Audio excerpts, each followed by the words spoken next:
Bonjour, je m'appelle Anne-Clotilde Ziegler, je suis psychothérapeute depuis 35 ans et j'ai écrit 4 livres sur la perversion narcissique et l'emprise.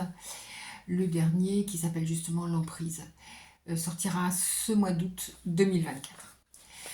Nous allons faire dans cette capsule un zoom sur une manœuvre ou une manipulation assez courante chez les prédateurs que j'ai appelé l'ordre flou. Donc, je vais vous proposer une situation, et puis l'analyse de la situation, et enfin quelques pistes pour faire face à cette manipulation.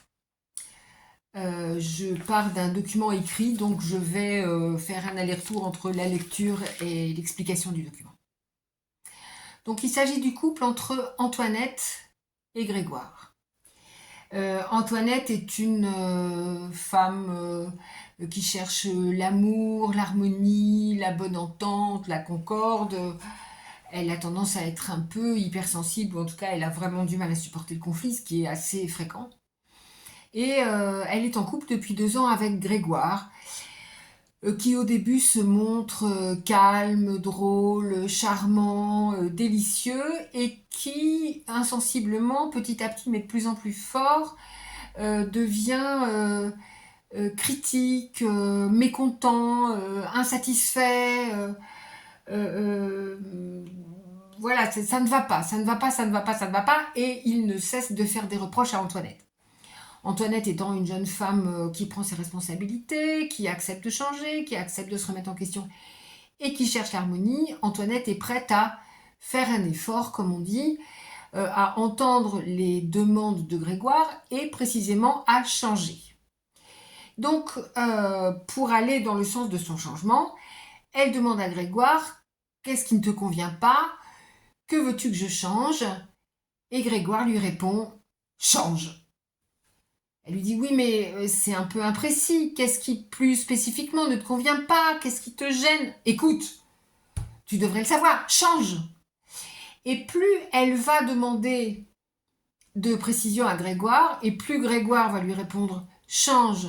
sans autre explication, jusqu'à ce qu'elle finisse en larmes et que la dispute, enfin, ce qui devait être une discussion au départ, jusqu'à ce que la discussion s'arrête, elle est en larmes, lui est insatisfait, et clôt la discussion en lui disant décidément « tu ne comprends rien et tu es nul ». Voilà. On va analyser ce qui s'est passé de part et d'autre, et puis on va chercher des pistes pour en sortir, et puis pour explorer aussi ce qui se passe pour Antoinette. Donc celui qui est à la manœuvre, le pervers ou le prédateur, c'est Grégoire. Donc Grégoire, il a commencé par séduire Antoinette à travers une attitude calme, conciliante, etc. Et maintenant que pour une raison ou pour une autre, elle est ferrée, ils se sont installés ensemble, ils ont acheté une maison ensemble, elle vient d'avoir un enfant de lui, ils se sont mariés, peu importe. Maintenant qu'elle est ferrée d'une manière ou d'une autre, il peut déchaîner la destruction, ou plus précisément l'alternance destruction-séduction, mais là on est plutôt sur un moment de destruction. Alors Grégoire, il n'est pas satisfait. Grégoire, il n'est pas satisfait parce qu'il n'est jamais satisfait, parce que les prédateurs ne sont jamais satisfaits. Pourquoi ? D'abord parce qu'ils ne parviennent pas à ressentir de la reconnaissance ou de la gratitude, parce qu'ils vivent le fait de reconnaître l'autre ou d'être plein de gratitude vis-à-vis de l'autre est une façon de dire qu'ils leur sont inférieurs. Et ça, c'est juste pas possible. Voilà. Qui plus est, il vit la gratitude comme une humiliation. Il imagine que c'est un personnage supérieur qui a plus de droits que tout le monde et auquel tout est dû. Donc, comment pourrait-il être plein de gratitude puisque tout lui est dû? Donc, être plein de gratitude serait reconnaître que tout ne lui est pas dû. Et ça, il n'en est pas question. Dans un comportement normal, quand ce qui se passe avec l'autre ne convient pas, ce qui arrive très régulièrement, on échange et la personne, quand elle est psychiquement saine, prend ses responsabilités en disant voilà ce qui ne me convient pas plutôt que voilà ce qui ne va pas chez toi. Un peu comme on apprend aux enfants à dire j'aime pas la soupe plutôt que la soupe est pas bonne. D'accord ? Voilà. Là, il ne va pas faire ça parce que l'autre est une poubelle psychique pour Grégoire. Donc, en gros, la dynamique de la poubelle psychique, elle est assez simple. Tout ce qui va, c'est grâce à lui. Tout ce qui ne va pas, c'est de la faute de l'autre. Donc, comme en permanence, il y a des choses qui ne vont pas parce que c'est la vie, parce que personne n'est parfait, pas plus Grégoire que les autres, pas plus Antoinette que les autres. Comme il y a en permanence des choses qui ne vont pas, il y a en permanence des choses à reprocher à l'autre. D'accord? Et donc, il est insatisfait parce que l'autre est une poubelle psychique. Donc, il a besoin d'être insatisfait de l'autre. Il a besoin, et j'écris, de n'être pas satisfait. Ça le protège de prendre conscience de ses propres imperfections. Il est aussi chroniquement insatisfait parce que ça fait souffrir sa proie. Et qu'en bon prédateur, il est sadique et que la souffrance de la proie lui permet d'éprouver qu'il a du pouvoir et lui permet de se sentir puissant et de jouir de cette puissance. D'accord? Ça, c'est la jouissance sadique. Il n'est pas satisfait parce que ça lui permet de prendre la posture du client exigeant. Et comme on le sait, le client est roi. Donc ça, c'est quelque chose qui lui convient bien. Et puis enfin, il ne spécifie pas quel changement il veut parce qu'il ne sait pas lui-même ni ce qui ne lui convient pas en réalité, ni quels sont les besoins à lui qui sont derrière, ni quel changement il voudrait demander à l'autre. Il ne prend pas la responsabilité de ça. Il est comme un enfant, comme quelqu'un qui est capable d'une élaboration psychique très très pauvre, capable de penser de façon très frustre. Il ne sait pas ce qu'il veut, il sait juste qu'il n'est pas content et il sait juste que quand il n'est pas content, ça produit des effets qui lui conviennent. Notamment, quand il n'est pas content, Antoinette, qui cherche l'harmonie, va se mettre à courir partout pour essayer de le satisfaire et lui donner des choses et des choses et des choses qu'il n'aurait même pas pensé à demander. Et donc, plus il est insatisfait, plus il est nourri. Donc, il ne va certainement pas arrêter d'être insatisfait. Du côté d'Antoinette. Donc, Antoinette, c'est la proie. Antoinette, d'abord, elle supporte pas le conflit. Alors, il n'y a pas beaucoup d'êtres humains qui aiment le conflit, hein, mais elle, peut-être encore un peu moins que les autres, et nous sommes nombreux à avoir du mal avec le conflit. Comme elle supporte pas le conflit, elle a repéré plus ou moins consciemment qu'une façon d'éviter le conflit, c'est de rentrer dans la soumission. Donc, elle va se mettre à se soumettre à Grégoire pour éviter le conflit. Elle est rentrée aussi dans l'idée, dans la logique où elle est un instrument au service du bon plaisir de Grégoire. Elle est rentrée dans cette logique qu'elle peut le rendre heureux. On est nombreux à partager cette croyance qu'on peut rendre l'autre heureux. Or, si l'autre a décidé de ne pas être heureux, on peut se mettre sur la tête, on n'y arrivera pas. Et si l'autre est doué pour le bonheur, même si on ne fait rien de particulier, l'autre va être heureux. D'accord? Le bonheur, on peut faire des cadeaux, on peut faire des bons repas, on peut mener des discussions intéressantes, on peut faire des tas de trucs. Si l'autre a décidé de ne pas se servir de ce qui se passe pour être heureux, on n'y peut rien. Hein? Donc, Antoinette, elle est rentrée dans la logique de Grégoire, peut-être insensiblement. Dernière chose qui se passe pour Antoinette, elle est en pleine stupeur, elle est figée parce que l'ordre flou change sans autre spécification, est impossible à penser. Et donc, quand quelque chose est impossible à penser, eh bien, ça sidère notre pensée et ça fait monter le stress en flèche. D'accord? C'est un des premiers moments du psychotraumatisme, même si là, bien évidemment, on n'est pas devant un psychotraumatisme majeur et repérable comme un viol, malheureusement, ou une agression physique. On est quand même devant un psychotraumatisme, mais minime, qui pourrait presque passer inaperçu.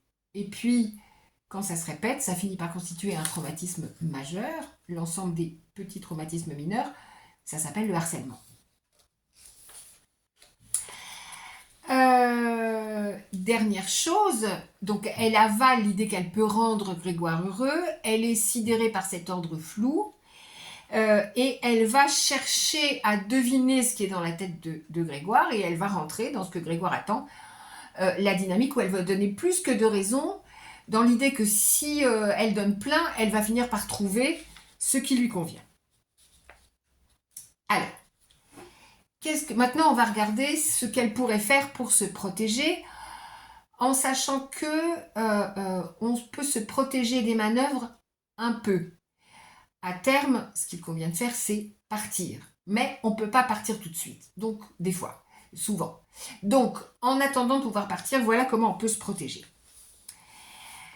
D'abord et avant tout, et c'est aussi pour ça que je fais cette capsule, elle peut se protéger, nous pouvons nous protéger en prenant conscience de la manipulation. Ici, la manipulation s'appelle l'ordre flou. Donc là, je vous lis la définition que j'ai rédigée.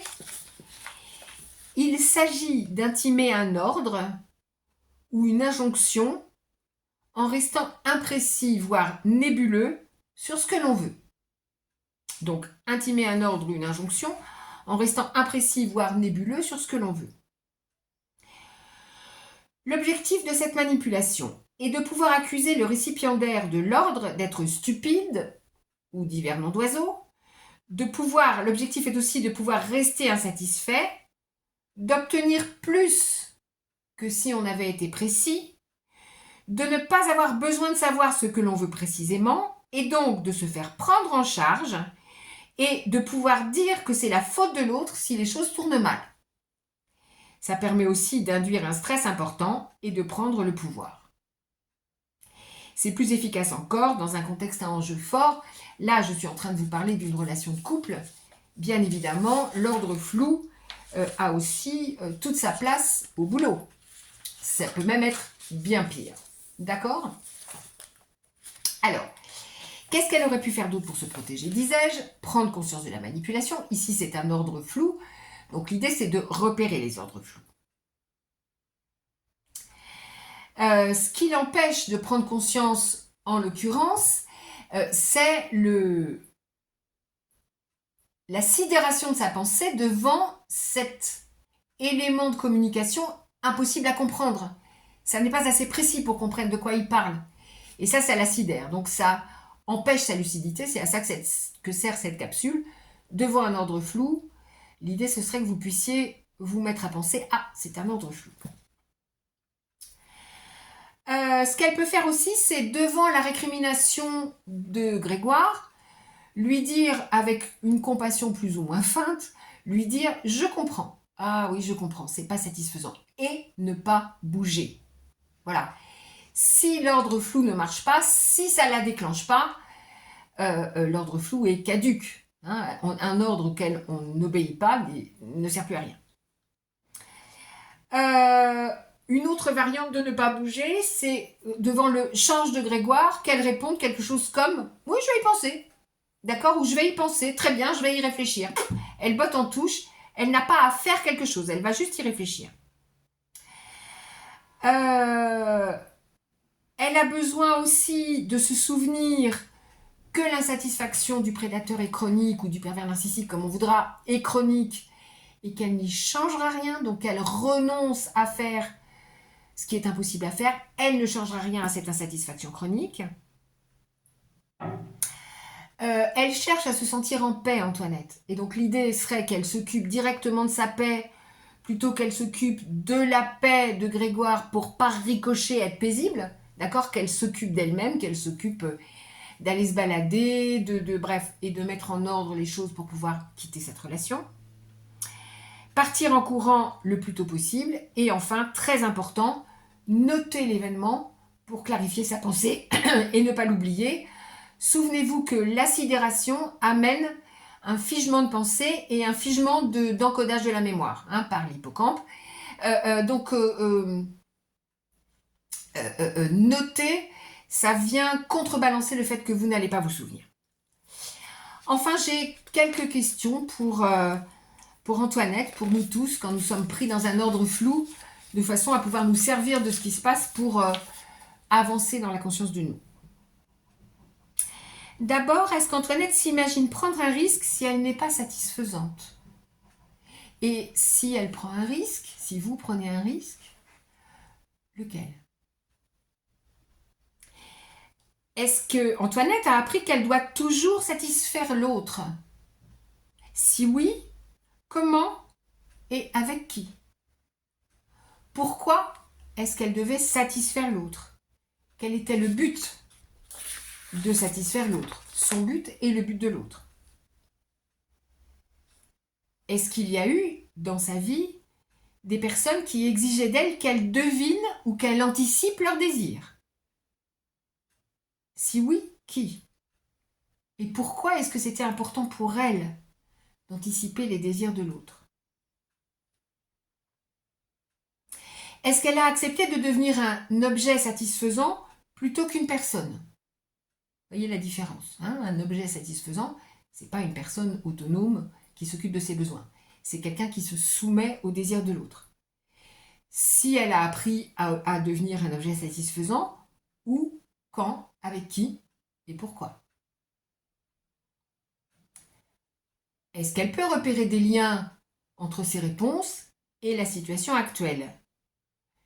Est-ce que la situation actuelle vient faire résonner des choses, des choses qui appartiennent aux situations initiales qu'elle a repérées? Et enfin, quelles sont les ressources qu'elle peut mettre en œuvre pour s'accepter comme elle est et s'affirmer tranquillement? Voilà, cette petite capsule, enfin 16 minutes 40, cette petite capsule était sur une manœuvre spécifique qui est l'ordre flou. Je vais en faire d'autres de façon à essayer de brosser un tableau de différentes manœuvres. Bonne journée, merci pour votre écoute. Au revoir.